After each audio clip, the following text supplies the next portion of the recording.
एक बार जरा आप निफ्टी और बैंक निफ्टी का इंट्रा रखिए। सुबह वीरू और मैं बात कर रहे थे। वीरू, याद होगा आपको, हमने कहा था कि थोड़ा और टाइम देंगे इसको। 25 150 अब तक ब्रेक नहीं हुआ है, तो इसके लिए अभी पैनिक नहीं करेंगे।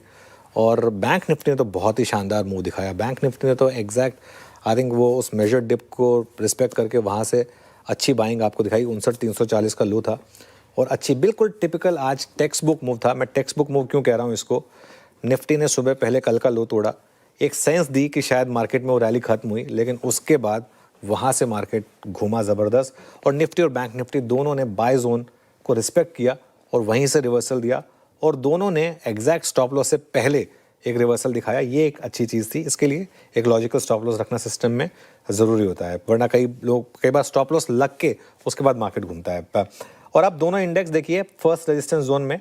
हाँ, एक चीज़ ज़रूर है, आज थोड़ा सा मिड कैप और स्मॉल कैप ने रिलेटिवली अंडर परफॉर्म किया। हालांकि अब ये भी ग्रीन में आ गए मिड कैप और स्मॉल कैप भी, लेकिन जब डे के लो पॉइंट पर थे हम तब मिड कैप और स्मॉल कैप थोड़ा सा गिर रहे थे और एडवांस डिक्लाइन अभी भी स्ट्रांग नहीं है उतना जितना कि पिछले 2 दिन में हमने देखा है। अभी भी डिक्लाइंस के फेवर में, लेकिन ये गैप जो है वो थोड़ा कम हुआ है। सुबह जो आपने बात कही थी कि 25,150 से लेके 25,200 में बाई करें और 25,100 का स्टॉप लॉस मेंटेन करना है, वैसा ही होता हुआ दिखा मार्केट में। लेकिन अब यहाँ से कौन से लेवल्स इंपॉर्टेंट हो जाएंगे और कैसे नेविगेट करें इस मार्केट को और कितनी टिकाऊ आज की रिकवरी लग रही है आपको? देखिए श्रेया, आज मार्केट ने रिस्पेक्ट कर दी हमारी स्ट्रैटेजी, तो हम खुश हैं। ठीक है, किसी दिन नहीं भी होता है तो कोई इसमें इतना एक्साइटेड होने की जरूरत नहीं है। लेकिन पहले मैं ना एक चीज़ डिस्कस करना चाहूँगा कि मार्केट भागा क्यों। सर्वे में ऐसा कुछ आया क्या? आई थिंक वो जो पॉइंट हमने सर्वे में हाईलाइट किया था ना, रुपए वाला पॉइंट, उसके बाद से मार्केट भागा है अगर आप देखेंगे तो। और वहीं से अगर आप देखेंगे तो रुपए में भी जो 92 तक पहुंच गया था, वहां से एक सब्सटेंशियल वो आई, डिप आई। तो पॉइंट क्या था, वो सर्वे में साफ ये कहा गया है कि हमारे गुड्स को लेकर डेफिसिट है, हमारे सर्विसेज को लेकर जो सरप्लस है वो काफ़ी नहीं है, हमें फ्लोज चाहिए। अब ये हम एक, जैसे कहते हैं ना, मार्केट की आदत होती है एक रीड करने की कि क्या इसका मतलब एफआई टैक्सेशन पर कुछ राहत आ सकती है। ये एक पॉइंटर है, उम्मीद है, जिसकी वजह से मार्केट बेसिकली भाग गया। खैर, मार्केट का टेक्सचर वैसे काफ़ी अच्छा रहा है। अगर आज का पैटर्न देखें तो आप आज का पैटर्न काफ़ी शानदार है और ख़ासतौर से बैंक निफ्टी ने काफ़ी शानदार ट्रेड दी है। आज सुबह जो आपने बात कही बाय जोन और स्टॉप लॉस थोड़े डीप रखे थे हमने, क्योंकि एक सेंस बन रही थी कि आज मार्केट शायद एक बार कल का लो तोड़कर उसके बाद रिकवरी दिखाएगा। इसके लिए ये हुआ। लेकिन इंट्राडे में अभी भी काफ़ी वॉलेटिलिटी है और हो सकता है कि इंट्राडे में ये वॉलेटिलिटी जो है कल भी कंटिन्यू करे, क्योंकि इस बार संडे को आपका बजट आना है। लेकिन एक चीज़ क्लियर हो गई है, जो मार्केट में एक वन वे डिक्लाइन चल रही थी ना, कि बस कहीं भी बेच दिया पैसा बनेगा आपका, मार्केट में बस फर्स्ट साइन और रिवर्सल आया, बेच दिया, आपका पैसा बन गया, वो वाली ट्रेड एटलीस्ट अब खत्म हो रही है। वो रिज्यूम हो जाए उसका रिस्क रहेगा, लेकिन वो जो एकदम से हम गिरे चले जा रहे थे जनवरी सीरीज के तीसरे और चौथे हफ्ते में, वो वाला ट्रेंड अब शायद जनवरी सीरीज के साथ ही खत्म हुआ है। और आज जो दिन के लो से हमने रिकवरी देखी है, ये एक बहुत बड़ा पॉजिटिव है। अब ये आपको अपने आप सिस्टम में एक और नया स्टॉप लॉस दे रहा है आज का लो 25,150 के करीब। निफ्टी पर जहाँ तक बात है, लॉन्ग रहें, अपने स्टॉप लॉस को आप एडजस्ट कर लें, 25,200 पर ले आएँ आप चाहें तो, और 25,400 से 25,500 यहाँ पर अगर आपको रुकावट मिले तो यहाँ पर प्रॉफिट बुकिंग करें फिर। और शॉर्ट ना करें, लेकिन प्रॉफिट बुकिंग करें अगर आपको यहाँ पर रुकावट मिले तो। शॉर्ट ट्रेड के लिए मुझे लग रहा है कि अभी आपको थोड़ा वेट करना पड़ेगा, अभी नहीं है।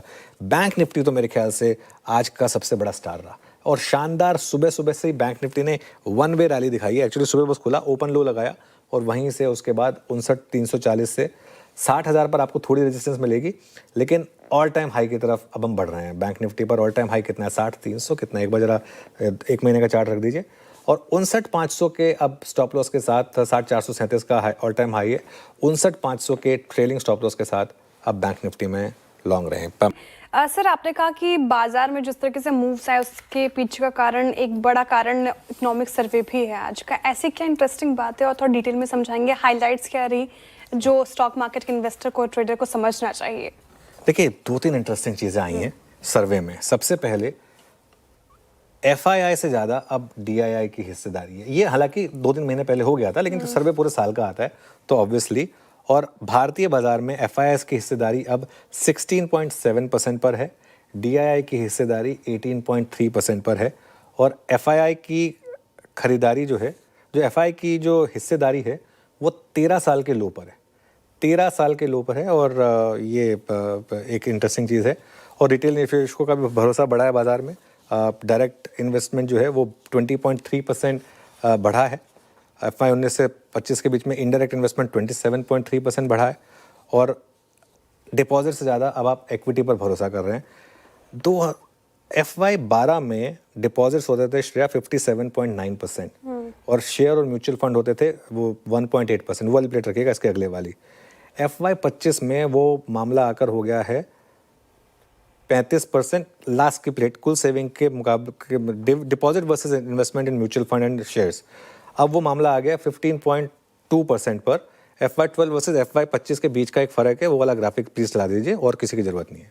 हाँ, तो ये 1.8 से 15.2 पर आ गए हैं। अब हम जो डिपॉजिट्स थे वो 57.9 से 35.2% पर आए हैं। तो ये खैर सर्वे की कुछ इंटरेस्टिंग चीज़ें हैं। मैं एक दो टॉपिक्स पर और बात करना चाह रहा था। एक तो आप लेकर आइए जरा, अब इनको हटा दीजिए, M&M और मारुति का इंटरडे चार्ट। आई थिंक यहाँ पर अब थोड़ी सी गिरावट जो है वो थोड़ा सा मुझे लग रहा है कि अब थोड़ी डीप हो रही है, खासतौर से मारुति। आई थिंक कहीं ना कहीं मार्केट को इस सेक्टर पर अब कमोडिटी प्राइस जिस तरीके से मेटल्स भागे हैं ना, ये अब देखिए ये हमारी मार्केट के लिए एक हेडविंड बनेगी आगे जाते हुए, क्योंकि एक हमारा बहुत बड़ा सेक्टर है जो हमको सपोर्ट कर रहा था अब तक, ऑटोज़। अब वहाँ अगर इस तरीके से मेटल्स के उस पर मूव आएंगे तो वो कहीं ना कहीं ऑटोज़ के लिए थोड़ा सा नेगेटिव हो सकता है। निफ्टी आईटी को कैसे ट्रीट करें आज? बट समहाउ आप ये कहेंगे कि अनुज पिछले 20 दिनों में ज़्यादा स्टेबल इंडेक्स ये था, आज सुबह का ये डिप का कारण क्या? वही था क्या? रेट्स और रिकवरी यहाँ पर भी आई। आईटी को कैसे ट्रीट करें इस वक्त? देखिए आईटी में इस समय वीरो मोमेंटम नहीं है, लेकिन तो इसके लिए मुझे लग रहा है कि थोड़ा इस समय आईटी ना अवॉइड है ना, शॉर्ट भी नहीं कर सकते आप इसको, क्योंकि बीच बीच में रैलीज भी ठीक ठाक आ रही हैं। लेकिन बड़ी खरीदारी के लिए आईटी में अभी कोई ट्रिगर नहीं है। आईटी में ट्रिगर आएगा अगर आप ये अगले 10-15 दिन में होपफुली वो 25% टैरिफ अगर हट जाए, ट्रेड डील की उम्मीद जागे, तो सबसे ज़्यादा फिर आईटी भागेगा। लेकिन उसको हो जाने दे, उस दिन आप गैप अप में भी लेंगे तो पैसा बनेगा। बाकी आईटी में मुझे लग रहा है कि सेलेक्टिव रहें। सेलेक्टिवली कुछ स्टॉक्स हैं जहाँ पर ठीक ठाक मोमेंटम है, उन पर आप चाहें तो फोकस कर सकते हैं। लेकिन इस मार्केट में ना इस समय बाकी मेटल्स हैं, जैसे फॉर एग्जांपल वहाँ इतना अच्छा मोमेंटम मिल रहा है तो क्यों किसी और सेक्टर को चेज़ करना है। मेरे ख्याल से अभी भी देखिए मेटल्स देखिए आज भी 2.9% ऊपर। अब लोग कहेंगे हम रोज़ मेटल्स की बात करते हैं, रोज़ मेटल्स कर रहे हैं। अब फैक्ट है ये मेटल्स चल रहा है तो मेटल्स की बात करेंगे तो ठीक है। जो पैसा जहाँ पर बन रहा है वहाँ पर अल्टीमेटली तो पैसा बनाने से मतलब है ना। ये जरूरी थोड़ा है कि पता करना ही है कि ये मूव क्यों आ रहा है, क्यों आ रहा है हमें नहीं पता, लेकिन हमें ये पता है कि स्क्रीन बता रही है कि मूव आ रहा है। और अगर आप उसमें, मैं आपको एक एग्जांपल देता हूँ नैल्को का। नैल्को को हमने परसों लिया था चैट जीपीटी में, और नैल्को को परसों एक इनफैक्ट ये भी बात की थी कि शायद स्टॉक ऑफ द डे हो सकता है। उस दिन 3% ऊपर था, कल देखिए, आज देखिए, ये 4-5 दिन का मूव देखिए। एफएनओ का स्टॉक 19% के मूव दिखा गया आपको। अब पैसा बनाइए ना at the end of the day stock market में, बाकी बाल की खाल थोड़ी ना उधेड़नी है हमें। तो जहां पैसा बन रहा है इस समय वहां पर रहना है। हरे निशान में दिखाई दे रहे हैं यूएस फ्यूचर्स, लेकिन थोड़ा सा नैस्डैक फ्यूचर्स ने अपनी बढ़त गवाई है। अब 85 अंक पे दोनों ही मजबूती के साथ डाउ और नैस्डैक फ्यूचर्स ट्रेड करते हुए दिखाई दे रहे हैं। यूरोप के मार्केट्स मजबूत है, आधे % की स्ट्रेंथ अधिकतर मार्केट्स में देखने को मिल रही है। कच्चा तेल $70 का आंकड़ा पार कर चुका है और रुपया भी यहाँ पर रिकॉर्ड लो के काफी करीब बंद होने की तैयारी में है। 91.99 का लो था, 5 पैसे की दूरी पर है। तो हाँ जी, सबसे बढ़िया बात है कि कल के हाइस के ऊपर बंद होने की कोशिश कर रहे हैं बाजार 25,375 के ऊपर। तो क्लोजिंग अच्छी मिल रही है। अगर आपने अब तक अपनी शॉर्ट काट ली है तो ठीक है, नहीं काटी तो अब भी काट लीजिए, नहीं तो कल 25,500 के आसपास काटने की ज़रूरत पड़ेगी आपको। तो लगातार तीसरे दिन पॉजिटिव क्लोजिंग, डे हाई पर क्लोजिंग, पूरी रिकवरी स्क्रीन पर आती हुई दिख रही है। ऐसे में शॉर्ट बने रहने का लॉजिकल कोई रीज़न नहीं, खाली आप यही कह सकते हैं कि 25,500 25,650 रुकावट वाली रेंज है। इसलिए मैं तो वो जानता हूँ कि बजट के पहले वहाँ पे जाके तो अटके गई, इसलिए नहीं खरीद शॉर्ट काटना चाहता। तो ठीक है, वो तो फिर वैलिड रीज़न है, फिर तो आप अलग बात है। बट अदरवाइज डिसिप्लिन के तौर पर अगर आप ट्रेड करते हैं, शॉर्ट काटने का संकेत आपके लिए आ चुका है। निफ्टी में भी और बैंक निफ्टी में भी। बैंक निफ्टी में तो बहुत जोर से आया है, मतलब संकेत इतना जोर से आया कि पूछे मत। इनफैक्ट आपके लिए लेने का भी संकेत आता दिख रहा है। निफ्टी में अगर आप एग्रेसिव ट्रेडर हैं तो आज लेकर जाएं, नहीं क्योंकि 25,500 के आसपास थोड़ा बड़ा लेवल है, या फिर कल सुबह भी आप आकर खरीदारी कर सकते हैं।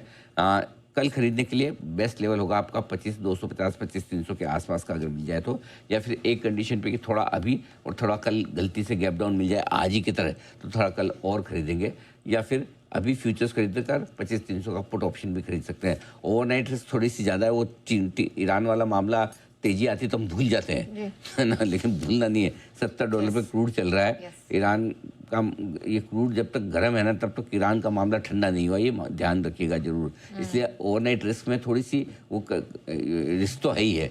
तो अगर आप वो नहीं लेना चाहते तो बेहतर है फ्रेश पोजीशन नेक्स्ट डे बनाएं। आपको हर रोज कुछ न कुछ मौका बाजार देता है तो बेहतर है, चलो सेफ रहना है तो छोड़ दीजिए, कल की कल देखी जाएगी। लॉन्ग पोजीशन में 25,300 का पुट खरीदिए, शॉर्ट है 25,500 या 25,600 का कॉल रखकर अपने आप को हेज करें। बैंक निफ्टी का जहाँ तक सवाल है 60,000 के आसपास है, रिस्क रिवॉर्ड रेशियो थोड़ा सा फेवरेबल कम है। लॉन्ग है तो 59,800 का एक पुट ऑप्शन खरीद लीजिए, शॉर्ट है तो 60,200 का कॉल ऑप्शन खरीद लीजिए। ये आपके लिए राय होगी। नई पोजीशन कल सुबह ही बनाई जा सकती है, कोई दिक्कत नहीं। और नाइट रिस्क ऊपर के लेवल पे ना रखें तो कोई दिक्कत नहीं। पुरानी पड़ी है तो उसको जरूर कैरी कर सकते हैं आप अपना ऑप्शंस खरीद कर सामने हेज करके। बिल्कुल।